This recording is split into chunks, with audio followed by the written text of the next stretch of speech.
പിറ്റ്കെയിൻ ദ്വീപ് ദക്ഷിണ പസഫിക് സമുദ്രത്തിലെ ഒരു ചെറിയ ദ്വീപ് സമൂഹത്തിൽ ജനവാസമുള്ള ഏക ദ്വീപാണ് പിറ്റ്കെയിൻ ദ്വീപ്.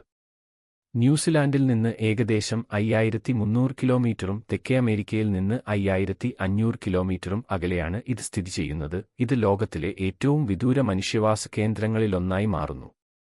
ഏകദേശം 540 കിലോമീറ്റർ അകലെയുള്ള ഫ്രഞ്ച് പോളിനേഷ്യയിലെ മംഗരേവയാണ് ഏറ്റവും അടുത്തുള്ള ജനവാസഭൂമി. ദ്വീപ് ഒരു ബ്രിട്ടീഷ് വിദേശ പ്രദേശമാണ്. 18-ാം നൂറ്റാണ്ടിന്റെ അവസാനത്തിൽ അവിടെ സ്ഥിരതാമസമാക്കിയ HMS ബൗണ്ടി കലാപകാരികളുടെ പിൻഗാമികളും അവരുടെ താഹിതിയൻ കൂട്ടാളികളും അടങ്ങുന്നതാണ് ജനസംഖ്യ. കരകൗശലവസ്തുക്കൾ, തേൻ ഉൽപ്പാദനം, പരിമിതമായ ടൂറിസം എന്നിവയെ അടിസ്ഥാനമാക്കിയുള്ള ഒരു ചെറിയ സമ്പദ്വ്യവസ്ഥയാണ് പിറ്റ്കെയിനിലെ ജീവിതം നിലനിർത്തുന്നത്. അവശ്യവസ്തുക്കൾക്കായി ന്യൂസിലൻഡിൽ നിന്നുള്ള ത്രൈമാസ വിതരണ കപ്പലുകളെ ആശ്രയിക്കുന്നുണ്ടെങ്കിലും നിവാസികൾ ഉയർന്ന സ്വയം പര്യാപ്തരാണ്. പിറ്റ്കെയിനിന്റെ പരുക്കൻ ഭൂപ്രദേശം കുത്തനെയുള്ള പാറക്കെട്ടുകളും സമൃദ്ധമായ താഴ്വരകളും ഉൾക്കൊള്ളുന്നു. അതേസമയം അതിന്റെ ഒറ്റപ്പെടൽ ദ്വീപ് നിവാസികൾക്ക് സവിശേഷവും ശാന്തവുമായ ഒരു ജീവിതശൈലി പ്രദാനം ചെയ്യുന്നു.